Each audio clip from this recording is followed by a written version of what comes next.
ಅಣ್ಣಿಗೇರಿಯಲ್ಲಿ ಆಕಸ್ಮಿಕ ಬೆಂಕಿ ಹೊತ್ಕೊಂಡಿದೆ. ಹೋಟೆಲ್ ಎಲ್ಲವೂ ಕೂಡ ಸುಟ್ಟು ಭಸ್ಮ ಆಗೋಗಿದೆ. ಹೋಟೆಲ್ನಲ್ಲಿದ್ದಂತಹ ಸಿಲಿಂಡರ್ ಸ್ಫೋಟ ಆಗಿದೆ. ಭಾರಿ ದೊಡ್ಡ ಅನಾಹುತವೇ ಇಲ್ಲಿ ತಪ್ಪೋಗಿದೆ. ಧಾರವಾಡದ ಅಣ್ಣಿಗೇರಿ ತಾಲೂಕಿನ ಬಸಾಪುರ ಗ್ರಾಮದಲ್ಲಿ ನಡೆದಿರುವಂತಹ ಅವಘಡ ಇದು. ಬೆಂಕಿಯ ಕೆನ್ನಾಲಿಗೆಗೆ ಹೋಟೆಲ್ನಲ್ಲಿದ್ದಂತಹ 2 ಸಿಲಿಂಡರ್ಗಳು ಸ್ಫೋಟ ಆಗೋಗಿದೆ. ಇನ್ನು ಈ ಸಂದರ್ಭದಲ್ಲಿ ಭಾರಿ ದೊಡ್ಡ ಅನಾಹುತವೇ ತಪ್ಪೋಗಿದೆ. ಸಿಲಿಂಡರ್ ಸ್ಫೋಟದಿಂದ ಗಾಬರಿಗೊಂಡಿದ್ದಾರೆ ಇಲ್ಲಿನ ಸ್ಥಳೀಯರು. ಇನ್ನು ಬೆಂಕಿ ಕಾಣಿಸಿಕೊಳ್ತಾ ಇದ್ದಂತೆ ಹೊರ ಬಂದಿದ್ದಾನೆ ಮಾಲೀಕರು ಕೂಡ. ಅಣ್ಣಿಗೇರಿ ಪೊಲೀಸ್ ಠಾಣಾ ವ್ಯಾಪ್ತಿಯಲ್ಲಿ ನಡೆದಿರುವಂತಹ ಘಟನೆ ಇದು.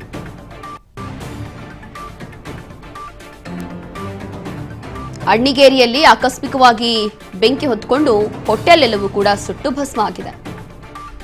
2 ಸಿಲಿಂಡರ್ಗಳಿತ್ತು ಹೋಟೆಲ್ನಲ್ಲಿ, ಸ್ಫೋಟ ಆಗಿದೆ. ಈ ಸಂದರ್ಭದಲ್ಲಿ ಭಾರಿ ದೊಡ್ಡ ಅನಾಹುತವೇ ತಪ್ಪೋಗಿದೆ. ಇದೆಲ್ಲವೂ ಕೂಡ ನೋಡಿರುವಂತಹ ಇಲ್ಲಿನ ಸ್ಥಳೀಯರು ಭಯಭೀತರಾಗಿದ್ದಾರೆ.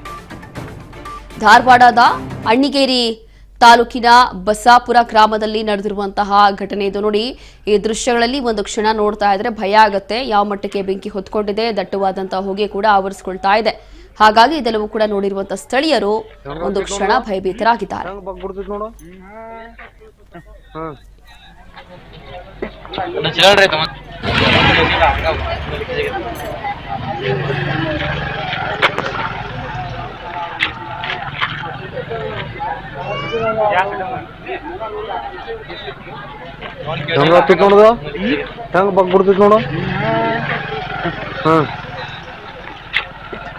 ಹೇಳ್ರಿ ತಮ್ಮ ಅಲ್ಲಿ ಅಡ್ರೆಸ್ ಮಾಡೋದಲ್ಲ